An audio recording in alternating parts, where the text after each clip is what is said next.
Assalamualaikum warahmatullahi wabarakatuh.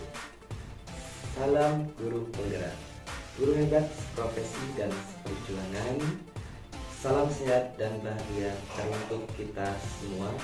Saya Misbahul Khair SPD dari UPT Satuan Pendidikan SDN Gunung Gasih 2, Kecamatan Beji, Kabupaten Pasuruan, Jawa Timur.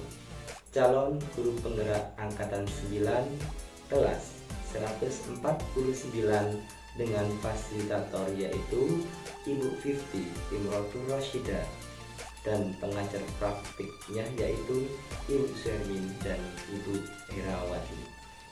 Guru hebat yang kami hormati, di sini kami akan mendemonstrasikan tentang pemikiran Ki Hajar Dewantara, yaitu pendidikan berpihak kepada murid. Ki Hajar Dewantara menggambarkan secara utuh dan detail tentang pendidikan.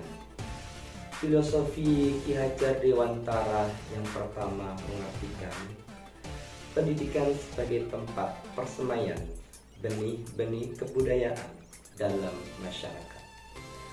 Menyadarkan kami sebagai para pendidik bahwa untuk menciptakan manusia Indonesia yang beradab, maka salah satu kunci untuk mewujudkannya yaitu melalui pendidikan. Pendidikan dapat menjadi ruang berlatih, wadah bertumbuh kembangnya nilai-nilai kemanusiaan yang dapat diteruskan atau diwariskan. Hal ini mengumpamakan pendidikan seperti halnya energi, di mana hukum ketegangan energi menyatakan bahwa energi tidak dapat diciptakan atau dimusnahkan, melainkan energi hanya dapat diubah bentuk ke bentuk energi lainnya. Untuk itulah kita sebagai pendidik harus menjadi sumber energi yang positif bagi anak didik kita semuanya, agar dapat menyalurkan energi tersebut hingga akhirnya mereka mampu mentransformasikan ke bentuk energi lain yang luar biasa. Filosofi Ki Hajar Dewantara berkaitan dengan dasar-dasar pendidikan yang menuntun. Beliau menjelaskan bahwa tujuan pendidikan yaitu menuntun segala kodrat yang ada pada anak-anak, baik kodrat alam pun juga kodrat zaman, agar mereka dapat mencapai keselamatan dan kebahagiaan yang setinggi-tingginya, baik sebagai manusia maupun sebagai anggota masyarakat. Oleh karena itu, pendidik hanya dapat menuntun tumbuh atau hidupnya kekuatan kodrat yang ada pada anak-anak, agar dapat memperbaiki lakunya, hidup dan tumbuhnya kekuatan kodrat anak. Disinilah kita sebagai pendidik menjadi sumber energi yang baik untuk anak-anak. Dalam konsep energi, setiap anak memiliki energinya masing-masing, sehingga pendidik dapat mengubah bentuk energi tertentu menjadi energi lain yang lebih baik dan bermanfaat. Dalam menuntut laku dan pertumbuhan kodrat anak, kami mengibaratkan peran pendidik sebagai sumber energi positif bagi anak.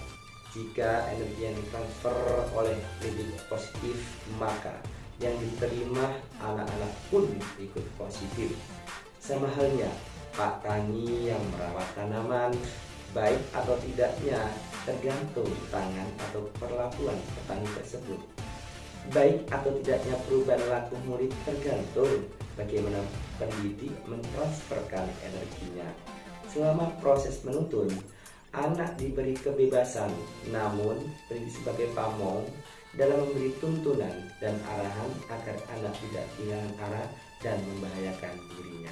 Seorang pamong dapat memberikan tuntunan agar anak dapat menemukan kemerdekaan dalam belajar. Seperti saat kita mempunyai sumber energi dari panel surya, butuh peralatan lain yang harus dirancang dan dibuat agar panel surya tersebut dapat merubah bentuk energi ke bentuk lainnya.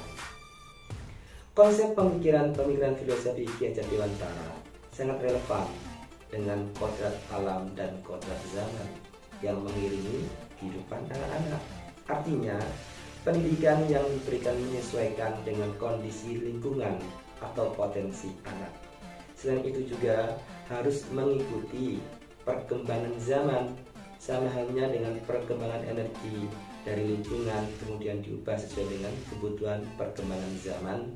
Pendidik harus mampu memberikan pendidikan yang sesuai dengan kebutuhan anak pada zamannya, dengan memperhatikan potensi pada diri anak tersebut. Salah satunya dengan menerapkan pendidikan abad ke-21 sesuai dengan konteks lokal atau budaya di tempatnya masing-masing. Filosofi Ki Hajar Dewantara tentang budi pekerti. Budi pekerti atau watak atau karakter merupakan perpaduan antara gerak pikiran, perasaan, dan kehendak atau kemauan sehingga menimbulkan tenaga. Proses pendidikan Ki Hajar Dewantara di sini menekankan 3 hal yang paling utama. Di antaranya yaitu 1. Melatih panca indera, yang kedua kehalusan budi pekerti, dan yang ketiga adalah kecerdasan. Menurut beliau Ki Hajar Dewantara, pendidikan harus seimbang antara cipta, rasa, dan kasar. Perkembangan karakter atau budi pekerti tidak dapat tercipta begitu saja, harus melalui pembiasaan, baik di lingkungan sekolah, lingkungan keluarga, maupun lingkungan masyarakat. Adapun contoh pembiasaan di lembaga kami yaitu UPT Satuan Pendidikan SDN Gunung Mas II, Kecamatan Beji, Kabupaten Pasuruan, di antaranya 1. Kesehatan jasmani dalam wujud sabtu sehat, yang dilaksanakan oleh seluruh pendidik dan juga peserta didik di UPT Satuan Pendidikan SDN Gunung Mas II. Tujuannya adalah untuk membentuk kesehatan pada diri anak dengan sebuah gerakan senam pagi serta merefleksasikan tubuh agar sehat dan menjadi kuat. Pembiasaan yang kedua yaitu dalam wujud kegiatan istighosa yang dilakukan setiap Jumat Legi yang dicanangkan oleh guru Mapel PAI dengan sasaran yaitu seluruh pendidik dan peserta didik. Tujuannya adalah untuk mewujudkan nilai-nilai religi kepada anak dan menumbuhkan kecintaannya kepada Allah Subhanahu wa Ta'ala sebagai Tuhannya, serta menanamkan sebuah karakter yang positif terhadap anak-anak. Dan pembiasaan yang ketiga di lembaga kami yaitu lembaga UPT Satuan Pendidikan SDN Gunung Galis II, yaitu penyambutan anak-anak saat memasuki sekolah.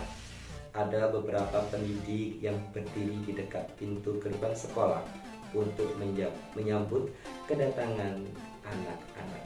Tujuannya adalah menanamkan kebiasaan 5S: senyum, sapa, salam, sopan santun, agar anak-anak merasa nyaman dan juga merasa dimanusiakan oleh pendidik yang sesuai dengan pemikiran Ki Hajar Dewantara. Guru hebat yang kami hormati, demikian demonstrasi kontekstual yang kami sajikan. Mohon maaf atas segala salah dan terima kasih atas segala perhatiannya. Akhirnya dari saya, wallahul muwaffiq ila aqwamit thoriq. Wassalamualaikum warahmatullahi wabarakatuh.